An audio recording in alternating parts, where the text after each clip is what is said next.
Oop, sorry about that. Hello, YouTube. This is Maurice Parker. Welcome back to the Maurice Parker channel.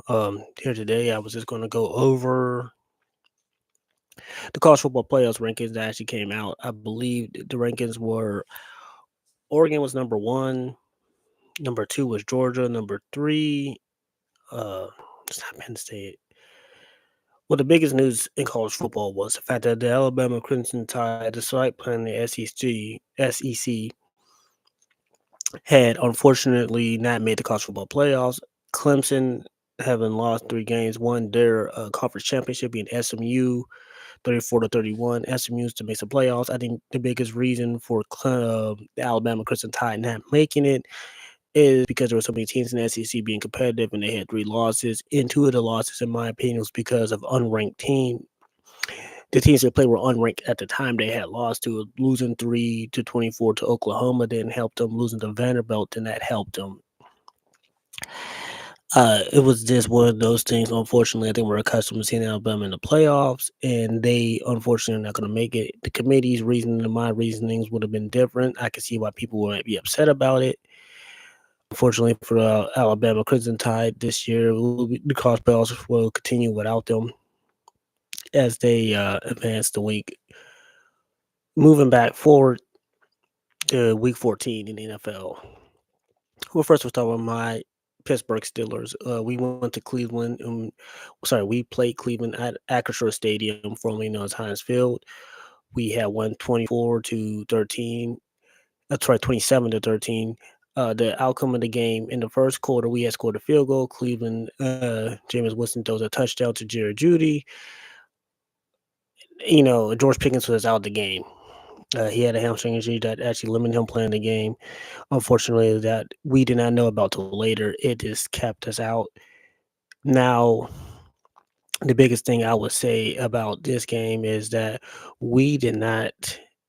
We actually looked. Russell Wilson looked impressive. He was like throwing touchdowns. But Van Jefferson had a touchdown. I believe Pat Fryermuth had a touchdown. We was getting touchdowns. Our defense was making plays, intercepting. Big. Keanu Bennett picked off Jameis Winston on the screen pass to Nick Chubb. Oh, thank you, viewer. Nick Chubb on there, and I think the turning point is when we was able to do the pick, and that really able to help us win the game. I think the whole totality of the game came down to execution. I think we was able to execute the game fairly well. We ran the ball decently. We had a really good job passing the ball. Mike Williams had some good catches. Overall, I was impressed with my Steelers. We moved up to 10-3. Another game that stood out to me was the thriller with the Buffalo Bills and the Los Angeles Rams. Josh Allen had one day for the Bucs. I mean, I think he had threw two touchdowns, ran threw four touchdowns, ran in twice for a touchdown. It was just a crazy day for Josh Allen. One of the best I've ever seen by a quarterback, honestly. Unfortunately, the Rams were just a little bit better. Shout out to Puka Nacua. He had a monster game for the record books. I thought that he did a really good job passing out the ball, catching the ball, securing, making big time catches when he need to, uh, keeping the Rams playoff hopes alive. Another game that should be noted is the bizarre way the Saints game and the Giants game ended. So the score ended up being 14-11, but the biggest reason that the Saints won this game at the end was only the New York Jets can do this with 2 seconds left. The Saints blocked a 20 or 35-yard field goal that would have sent the game into overtime. The Saints didn't win the game. The Giants fall down to 2-11, and it's just not have been a good year for them. I think ever since they let go of Saquon Barkley, I think they just let go of some other pieces. It just was not a good year. I know everybody wanted to get on Daniel Jones about his play. His play certainly did not help them in the course of his career. Unfortunately, even as a professional athlete, you're judged on how you play on Sunday or in the public view. Unfortunately, sometimes when you work hard in practice, it may not add up. I know he's been released since. We had a thriller with the Vikings and the Falcons. I believe that the Vikings end up winning that game over the Falcons. Another New York team was the New York Jets and the Miami Dolphins. Aaron Rodgers had his best game up to the point he had threw for over 300 yards. Garrett Wilson was there looking good. Unfortunately, they had to go against the likes of Tua Tagovailoa, who looked revitalized. I'm sorry, going against with Tyreek Hill, Jonnu Smith, Waddle, Devon A-Chain just had a great games. They had threw a deep pass. It was 26-26, the first time in NFL history that a game ended 32-6. Aaron, Tua Tagovailoa throws an absolute beautiful pass to Jonnu Smith, touchdown. Now the one y'all been working for, the Sunday night game between the Kansas City Chiefs and the Los Angeles Chargers. They used to be the San Diego Chargers. I have been heavily critical on Patrick Mahomes this year because I feel as though the Chiefs are not the same as they was the year before. Although they have an 11-1 record, it has been the fact that their defense has actually bailed out. The offense is not as dynamic, and I think we wouldn't give the same leeway to Detroit. I remember when the Pittsburgh Steelers was 11-0, and they said they was the worst 11-0 team. I'm not saying that the Chiefs are the worst 11-1 team. I'm just saying, or worst 12-1 team. I'm just saying if just because you're a two-time Super Bowl champion, that is what you accomplished in the past. We're looking for in the present. Yes, they have had a winning record, but I don't think it's out the realm for us to be critical of the Chiefs in situations, because if you want to be comparing him to Tom Brady, in my opinion, the greatest quarterback to play the game, I've seen the man do it 20 years at the highest of levels with no names or doing this stuff. Mahomes is doing this impressive. He is an all-time great. I just think that statistically, this has not been one of his better years. And I know they said they're still winning games, but you got to do something to help your team because sooner or later that luck might run out. Because the playoffs mistakes are magnified. But I gotta give the Chiefs credit for this one. They clinched their ninth straight divisional win in the AFC West. Um, Patrick Mahomes was massive. I mean, he took hits from the Chargers defense. You gotta give him credit. He stood up in the pocket. He threw a beautiful touchdown to DeAndre Hopkins. The kicker, Matt Wright, backup, kept kicking field goals. kept kicking field goals. On a 3rd and 8 play, the Chargers was out of timeouts. The Chiefs were going to kick a field goal anyway. The huge thing was they needed to get the stop on 3rd and 8 because they would have had like a minute and 20 to respond. Mahomes does something that I think only very few can do. He rolls out the pocket, was able to elude the defender before Bosa could get there, threw the ball to Travis Kelce, who else catches the ball right there, and you could see the Chargers' face just looked injected. I mean, he made a spectacular pass to Travis Kelce. I thought it was outstanding. Gotta give him credit. It was an outstanding pass.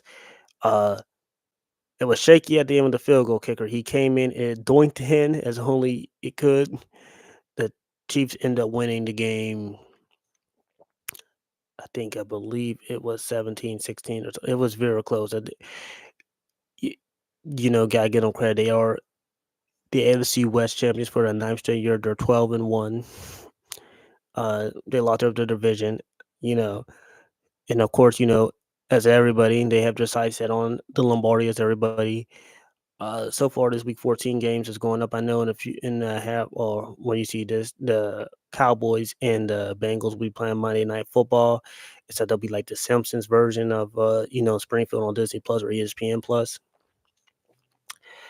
My thoughts on this week with the NFL Week 14 was pretty spectacular to see that these players have played well, had done well, had done all the things that they needed to do to perform at a high level. Mahomes, I gotta give you credit. You're one of the greatest I've ever seen do it. That all being said, I think the best team in the NFL right now would be the Detroit Lions. They both had a similar record. So people like to said the Detroit Lions is the best team in the NFL right now. Only from my perspective, for being is they in Kansas are both 12-1. They both have Kansas and the Lions have both lost significant players. The And that being said, Detroit is a more, I think, offensively as well as defensively. Offensively, Detroit I think they can match Kansas. I think my Steelers could match Kansas City. I'm just telling the fans out there, I think anybody on any given field could beat anybody. It just takes a lot of grit, determination, and belief. We can't write these professionals off. I think they've done well. As a fan, you can watch and see the game. Just nothing wrong being critical of the game. I think that if I had to do a power ranking for top 5 NFL teams, number 1 would be Detroit. 2, Kansas. 3, Eagles. 4, I will say my Steelers. 5, that's a tough one. The 5th team I think might actually be the Tampa Bay Buccaneers. It could be the Tampa Bay Buccaneers because what they have accomplished, with Baker Mayfield being fired again, looking like they're poised for another championship. I think that this was a great week of football, a great week of talent. Uh, Once again, every week in the National Football League is different. It comes down to a lot of grit, determination. No wins are given, no wins are lost. Some plays are going to be called down the middle. Some plays are going to be lost. I just want to say that is what is incredible about the sport. The execution of the game, and I don't want to try to be a little bit more unbiased. I think sometimes I could be a little bit overly harsh on the Chiefs because I think a lot of people uh, hype up the Chiefs without appreciating their talent that's also in the league. And I think you got to take time to appreciate the talent in the league. As far as that, I do think this is shaping out to be a wonderful ending of the year playoff race.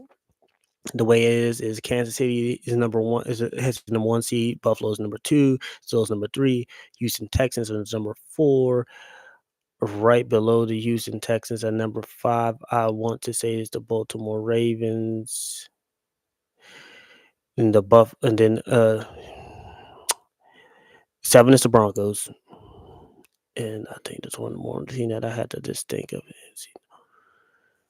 So Ravens, I think Ravens is 5, north, south. Hmm. Chargers. I'm sorry. Chargers was the number 6 seed. Sorry about that. The Chargers was number 6. Ravens was number 5. Chargers was 6, and Broncos was 7. And in the NFC, the Detroit Lions is number 1. Eagles is number 2. Tampa Bay is number 3. And the Seahawks is number 4. Number 5 is the Vikings. Um, 6. I don't think it's the Rams or the Cardinals, but there's 2 more teams out there. I just wanted to say that I was, as we get closer to this NFL week, it's going to be pretty incredible to see how these teams play, how they produce. It is going to be all wonderful to see how all these things are amazed and whatnot. Honestly, I do appreciate the fact that as we're sitting here talking to the fans, talking to you guys, getting time up, just taking time out to listen to me, give my little analysis. It may not be a lot, but I do appreciate even the 1 or 2 viewers or people who take the time to listen to what I had to say. Just a small bit. Um, I appreciate every one of you out there taking time to listen to what I have to say about my teams, about my analysis, even if it's not the most concrete or concise. I might drop from topic to topic, but I appreciate every single one of you. And as far as college football playoffs, let me see. As far as college football playoffs, we had to go back to the college football playoffs because I did not want to forget about the main thing I had said about that, which was okay, right here, I got it. So Clemson is going to play Texas. Tennessee is going to play Ohio State. CMU is going to play Penn State. Indiana's going to play Notre Dame. Georgia has a bye week. Boise State has a bye week. Oregon has a bye week. Arizona has a bye week. These are shaping up to be some pretty great college football games. I think that all teams, the 12 teams that's in there, have a legitimate shot at winning. Um, I think Penn State may actually win a national championship this year. No, hear me out before anybody says why. In the game against Oregon, I think they learn from their mistakes. They proved that they can just get hot, but they gotta get hot at the right time. I think for James Franklin, I know he wants to end the narrative that he can't win the big game. And this is a great way to start. You got your team to the college football playoffs. It's 12 teams. Get deep into the playoff hunt. You get deep into the playoff hunt. Try to win. Because if you win and you get deep, nobody can say anything at all. Everybody has to be like, "Hey, it's worth it." What a championship is about. Now, every team has their destiny to get there. We'll see how that plays out. I'll even give you more insight when I think about the Monday Night Football game between the Dallas Cowboys and the Cincinnati Bengals. But up until then, I do appreciate every one of you for listening out, and I hope that this video finds you well and you be able to stay tuned for the next one. Thank you.